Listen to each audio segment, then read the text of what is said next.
palavra torcedor nasceu aqui nas arquibancadas do estádio, né? Tinha o hábito das mulheres ficarem torcendo lenços, luvas, vendo os jogadores do Fluminense em campo, e daí o escritor Coelho Neto, que é um grande tricolor, pai do Mano e do Preguinho, segunda cadeira da Academia Brasileira de Letras, popularizou essa expressão. E se hoje a gente tem o futebol como grande esporte do Brasil, como grande paixão nacional, isso se deve ao trabalho que o Fluminense, em conjunto com o Estádio Laranjeiras, teve para sedimentar essa grande paixão entre os brasileiros.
O Fluminense nasceu em 21 de julho de 1902. A partir de 1904, o Fluminense passou a fazer os jogos exatamente onde é o campo atual do Estádio Laranjeiras. O primeiro jogo foi um Fluminense paulistano e teve vários jogos ao longo dessa década, da primeira década do século XX e também da década de 10, inclusive o primeiro Fla-Flu em 1912 e o primeiro jogo da seleção brasileira em 1914. Em 1916, teve o Sul-Americano de Seleções, que é a atual Copa América, lá no Uruguai. A seleção do Uruguai venceu e em 1917 a competição ocorreu de novo, mais uma vez a seleção do Uruguai venceu. E dessa vez a seleção brasileira foi extremamente humilhada durante a competição, porque ela sofreu 2 goleadas de 4 para o Uruguai e para a Argentina.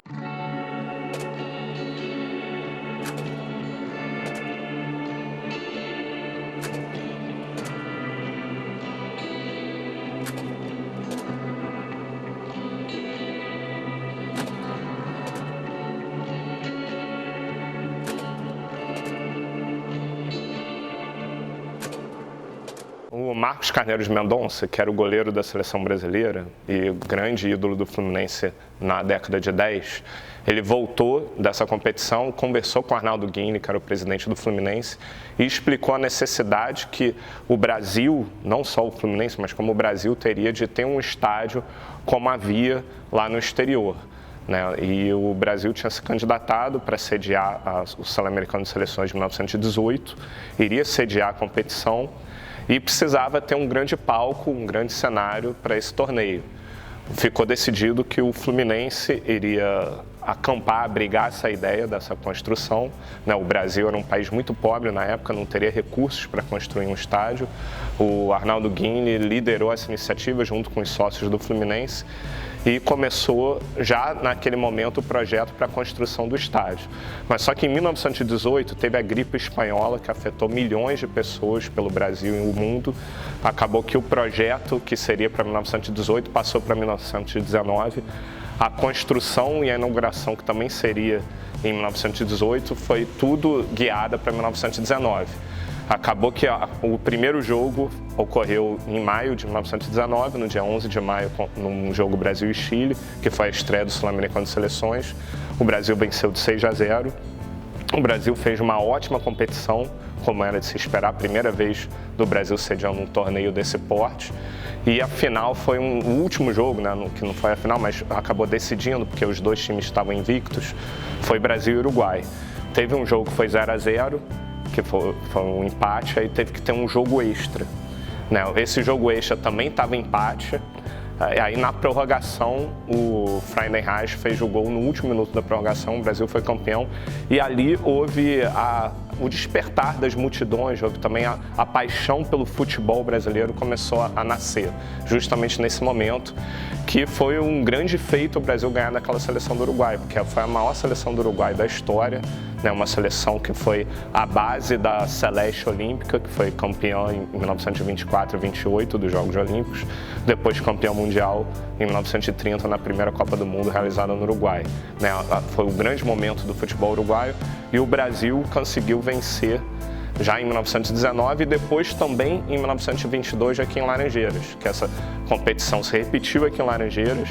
Além de ter essa competição, teve os Jogos Olímpicos Latino-Americanos, que foi um grande evento em celebração ao centenário da independência do Brasil.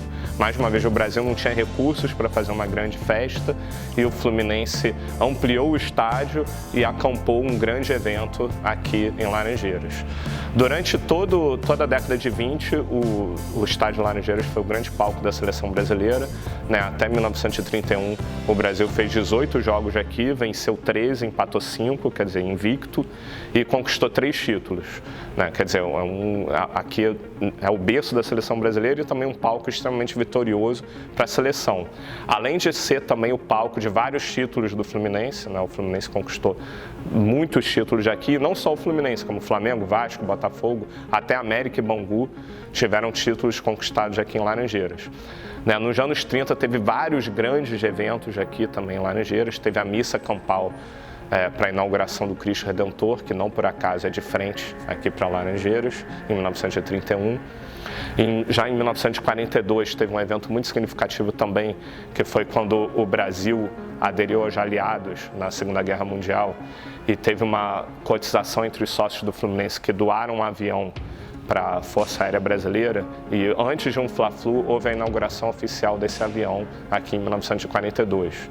Né? Quer dizer, ao longo da história teve vários grandes momentos que foram muito significativos para o estádio das Laranjeiras. Teve também concertos do Vila Lobos aqui na sede do clube. Vários presidentes viram jogos aqui. O Epitácio Pessoa, por exemplo, viu a final de 1919.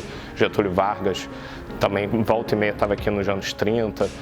Quer dizer, o estádio das Laranjeiras na fase pré-Maracanã e também na fase do amadorismo do futebol, que foi até 1933, sem dúvida nenhuma foi o grande palco do futebol brasileiro e graças ao estádio Laranjeiras, a paixão pelo futebol cresceu e foi sedimentada entre os brasileiros. A partir de 1950, com o surgimento do Maracanã, o estádio Laranjeiras passou a ser muito menos utilizado pelo Fluminense.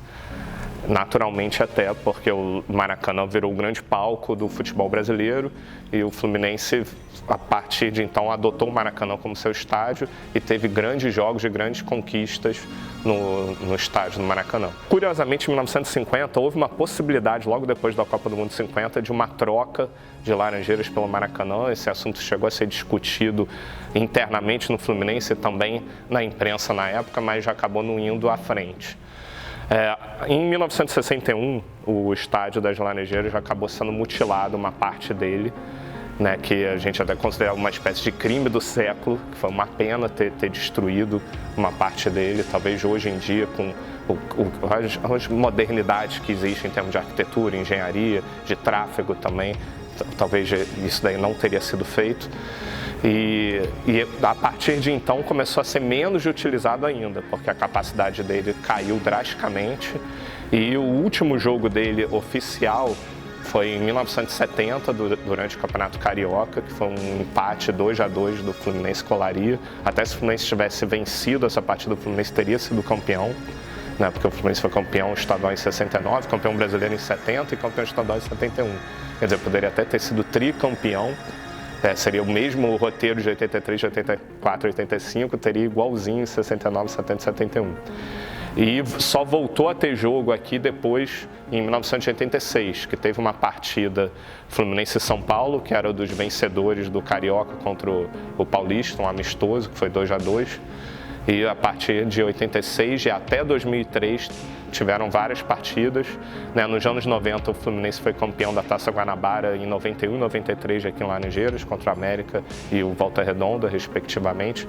Teve a final da Copa do Brasil em 92 aqui, que na época não podia contar com o Maracanã, e o jogo acabou sendo realizado aqui contra o Inter, que o Fluminense venceu. Aí depois teve o jogo no Beira-Rio, que o Fluminense foi muito prejudicado no final pela arbitragem. E até 2003, quando teve o Fluminense americano, 3-3, até com aquele time que tinha o Romário, foi o último jogo oficial do estádio Laranjeiras. Desde então, o local passou a ser utilizado para vários treinos do futebol profissional, até ter o CT. Teve inclusive o time que foi campeão da Copa do Brasil em 2007, depois campeão brasileiro em 2010 e campeão brasileiro em 2012, treinava aqui. E mais recentemente tem sido utilizado mais para jogos da base, do Sub-17, Sub-20 e também do futebol feminino. O meu momento mais marcante nas Laranjeiras foi quando eu fui homenageado nos meus 30 anos de clube. Eu nunca pensei que eu ia chegar a 30 anos num trabalho. E eu cheguei no clube que eu amo, que eu tenho paixão, que me deu tudo na minha vida. Eu agradeço primeiro a Deus, a minha família, ao Fluminense, tudo que eu tenho hoje. O amor que eu tenho esse clube é insuperável. E Laranjeiras é a minha segunda casa. Eu sou feliz por isso, por eu ser esse tricolor que eu sou. Muito obrigado ao Fluminense por tudo que eu tenho. Eu lembro, a gente chegou a jogar aí Campeonato Brasileiro, Copa do Brasil, Campeonato Carioca, até Copa Conmebol. Eu lembro um momento marcante para mim da Laranjeiras é aquela chegada. O ônibus parava aí na Pinheiro Machado lotada de torcedor, aquela entrada maravilhosa, aquela entrada do jogo da Laranjeira, a torcida bem de perto, pressão, você sentia que era a tua casa, sentia que era a tua torcida, teu torcedor, teu amigo que estava ali apoiando. E bom, depois quando acabava o jogo, a gente ganhando a saída também era maravilhosa, o torcedor, aquela energia, toda aquela força. Foi marcante porque aí mostrava bem onde que é a origem, a raiz, a pedra fundamental do nosso clube, que está ali dentro das Laranjeiras. O momento marcante meu nas Laranjeiras foi quando a gente ganhou do Vasco de 5-0 pelo Sub-20 e eu pude ter a felicidade de marcar 2 gols aí nas Laranjeiras, um estádio que representa muito o nosso time do Fluminense. Valeu? Parabéns pelos 100 anos.